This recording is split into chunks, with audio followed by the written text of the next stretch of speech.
Bonjour à toutes et à tous, vous écoutez les témoignages de la HAS, 5 éclairages pour mieux comprendre les actions de la Haute Autorité de Santé en 2021. En 2021, les tests de dépistage et de diagnostic se sont démocratisés et ont pris toute leur place dans la lutte contre la Covid-19. À la HAS, c'est le service évaluation des actes professionnels qui a pour mission d'évaluer l'efficacité, la sécurité et l'utilité de ces différents tests. Son rôle ? Éclairer les pouvoirs publics en vue d'un éventuel remboursement par l'assurance maladie. Des évaluations réalisées en un temps record et qui ont amené le service à adapter ses méthodes de travail sans pour autant faire de compromis sur leur qualité. Dans cet épisode, le Dr Cédric Carboneil, chef de service, et le Dr Nassima Yayaoui, chef de projet au service évaluation des actes professionnels, reviennent pour nous sur l'évaluation de ces nouveaux tests de diagnostic et de dépistage. Bonne écoute.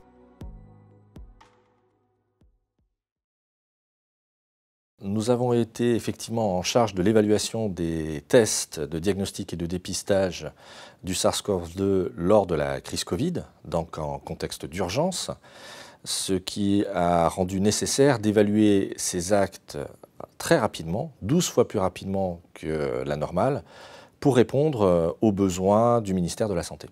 Dr Cédric Carboneil, chef du service évaluation des actes professionnels de la HAS.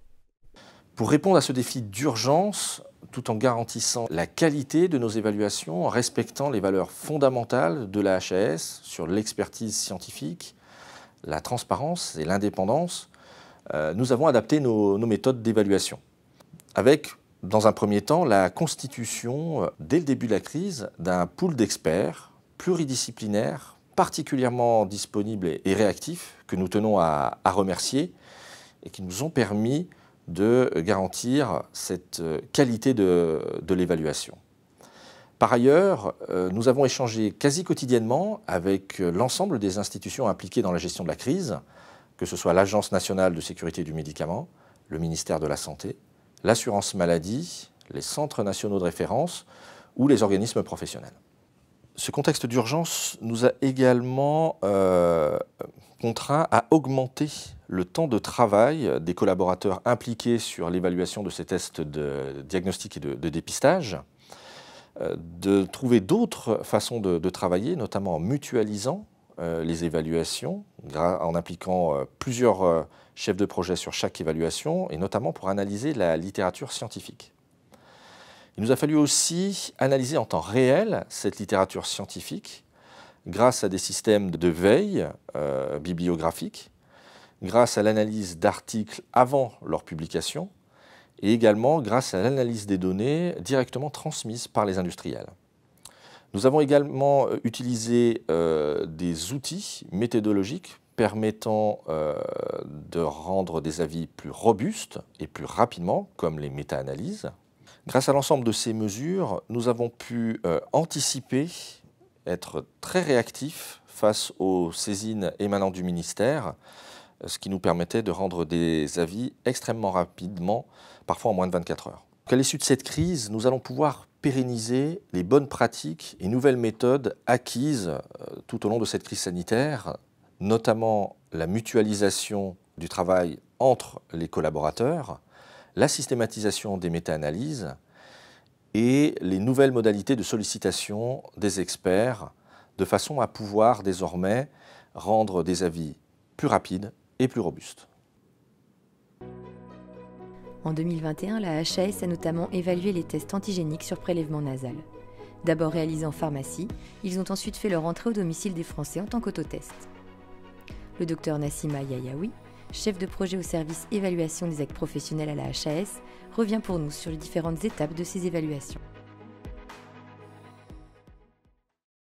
En 2021, nous sommes entrés dans une nouvelle phase de l'épidémie, une phase post-confinement où s'est fait sentir le besoin de trouver des alternatives à la RT-PCR sur prélèvement nasopharyngé afin de pouvoir accompagner la population dans un retour à la vie normale. Ces besoins d'alternatives étaient de plusieurs natures. Il s'agissait d'identifier des alternatives plus rapides, mais aussi plus acceptables que le prélèvement nasopharyngé, qui était parfois perçu comme invasif. Donc l'objectif principal de la recherche d'alternatives était d'élargir autant que possible le dépistage en population afin de favoriser la reprise des activités professionnelles, mais aussi scolaires et universitaires. Pour valider cette possibilité de transfert des tests RT-PCR vers d'autres tests plus simples, il convenait tout d'abord de s'assurer de leur niveau suffisant en matière de performance diagnostique. Et c'est dans ce contexte que le service évaluation des actes professionnels de la HAS a été impliqué pour évaluer différents tests. Il y a donc eu l'évaluation des tests RT-PCR sur prélèvement salivaire, les tests antigéniques sur prélèvement nasal, puis sur prélèvement salivaire, ou encore les tests sérologiques utilisés avant la vaccination. Dans cet exercice d'évaluation, qui ont vraiment été réalisés dans des délais extrêmement contraints, nous nous sommes trouvés confrontés à une littérature médicale pléthorique, ce qui a nécessité un travail massif de tri et d'analyse.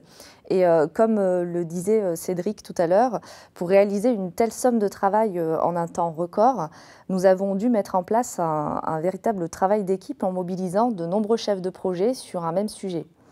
En plus de cette charge de travail importante, nous avons été confrontés à la grande complexité de ces évaluations, une complexité qui était liée à la multiplication des déterminants de performance diagnostique à prendre en compte. Par exemple, pour l'évaluation des tests antigéniques sur prélèvement nasal, il a fallu tenir compte des variations imputables au profil de population, aux différents sites possibles de prélèvement, à l'utilisation de divers types d'écouvillonnage ou encore au profil varié de la personne qui allait réaliser le prélèvement. C'est d'ailleurs l'étude de toutes ces modalités de prélèvement qui a permis d'élargir l'utilisation des tests antigéniques sur prélèvement nasal de la pharmacie à l'autotest à domicile. Et pour réaliser cette étude, nous avons eu recours à la méta-analyse qui s'est confirmée être un outil d'évaluation particulièrement efficace parce que c'est en effet la seule méthode permettant d'agréger les résultats d'une grande quantité d'études, de les résumer de manière chiffrée, mais aussi de les visualiser sous une forme graphique.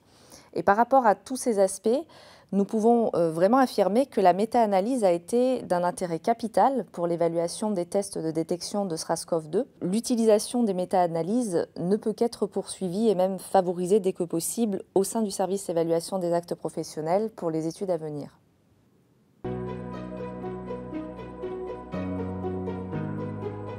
C'est déjà la fin de cet épisode. Nous espérons que vous avez pu mieux comprendre comment le service évaluation des actes professionnels s'est mobilisé tout au long de l'année 2021 pour évaluer les tests de diagnostic et de dépistage afin de favoriser leur accès au plus grand nombre et ainsi devenir un outil efficace de lutte et de prévention contre la Covid-19. Ces témoignages s'intègrent dans une série de 5 épisodes à retrouver sur le site de la HAS et ses réseaux sociaux. À très bientôt!